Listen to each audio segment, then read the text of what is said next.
বড় বোনের বিয়ে হয়ে যাওয়ার পরে ছোট বোনের লগে যেটা হয়। মা দেখো তোমার কলিজার টুকরা তোমার বড় মেয়ে আইছে। আমি আবার কবে কইলাম তুই আমার কলিজার টুকরা? আর আমার আগে একটা কল করবি তো নাকি তা?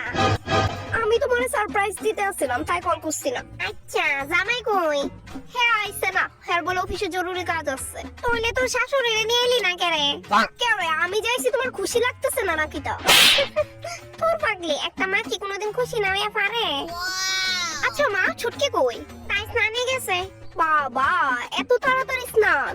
আমি থাকতে দেখি বেলা 3টা বাজে স্নান করতো, এখন দেখি আমার বিয়ার পর তার লাইফস্টাইলই চেঞ্জ হয়ে গেছে গা। তাই তখন আস্তে আস্তে বড় হইতাছে না, নিজেরটা নিজে হন ভালোই বুঝে তাই। তা বললা সকাল 10টায় স্নান? আচ্ছা বেশি চেঞ্জ হয়ে গেছে আমার বিয়ের পরে। আচ্ছা কহ তোর জামাই শ্বশুর বাড়ির লোকজন তারা কেমন আছে? হ্যাঁ ভালোই আছে। মা তুমি যাও মাঝে মধ্যে আমার শ্বশুর বাড়িতে, আমার একা একা ভালো লাগে না, নইলে ছুটকিরে পাঠাই দিও। ছুটকির পড়াশোনা আছে, তাই যদি তোর শ্বশুর বাড়িতে যাও কি আয়া পড়তে লাগবো তাই?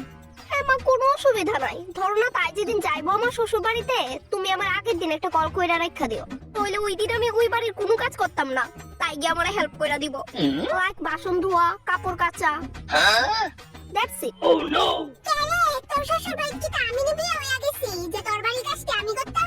আরে দিদির একটু হেল্প করবে আর কি, আর কিছু না। ওয়েট এত সহ্য তুই কই যাইতাছস? দিদির কই কথা অবশ্য আমি তোরে দিতাম না। মামা আইতে দেরি হইব বুঝছো, ভোর 5টা বাজতে পারে, যাইতেছি আমি। সাবধানে যাইস কিন্তু। দাঁড়াও মা, এই তুই দাঁড়া।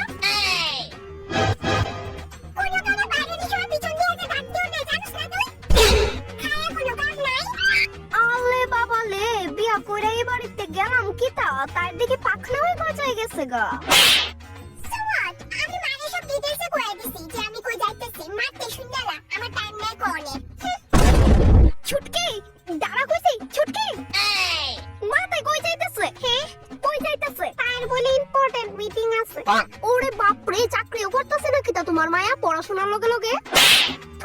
স্কুলের মিটিং তাই ভলান্টিয়ার তো এলিগা এত সহ্য যাইতে লাগে।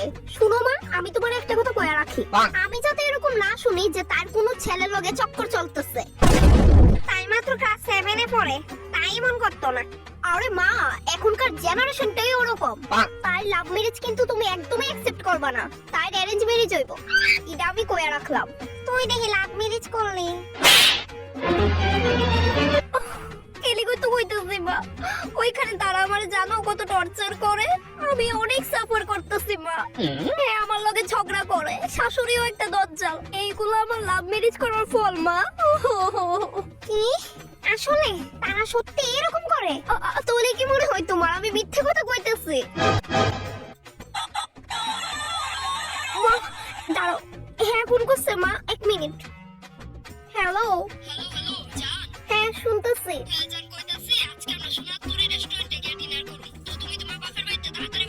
না না রূপার তোরি প্লিজ, বিয়ের আগে তুমি অনেকবার ওই রেস্টুরেন্টে খাওয়াইছো, আমার ভালো লাগে না। ওইটা তো 10 কিমি দূরে। আচ্ছা ঠিক আছে আমার জান যেটা কইবো ওইটাই হইব, ঠিক আছে যাও। আচ্ছা কিন্তু শ্বশুর মশাই শাশুড়ি মা তার কি হইব? আরে মা কইছে মা তার লেগা করে রান্না করে লাগবো, মা কইছে আমরা যাতে খুশি থাকি। সত্যি আমার শ্বশুর শাশুড়ি তো বেস্ট। Oh no! ওকে ডান, ঠিক আছে ঠিক আছে, হ্যাঁ রাখে। কিতা জোরে কইতেছিলাম মা? না মানে আমি ইডুই বুঝি না মা, তাই তো পড়াশোনা করে করবোটা কিতা? দেখো মা আমি তোমারে ভালো কথা কই, আমার কাকা শ্বশুরের দিকে দেওর আছে, দিয়া লাও বিয়া, হাত টিকা পরে ছুটতে গেলে কিন্তু শেষ। না না তাই এখন বাচ্চা মানুষ, তাই আরো পড়াশোনা করবো, তুই চিন্তা করিস না, তাই আমরা অ্যারেঞ্জ ম্যারেজ দিমু।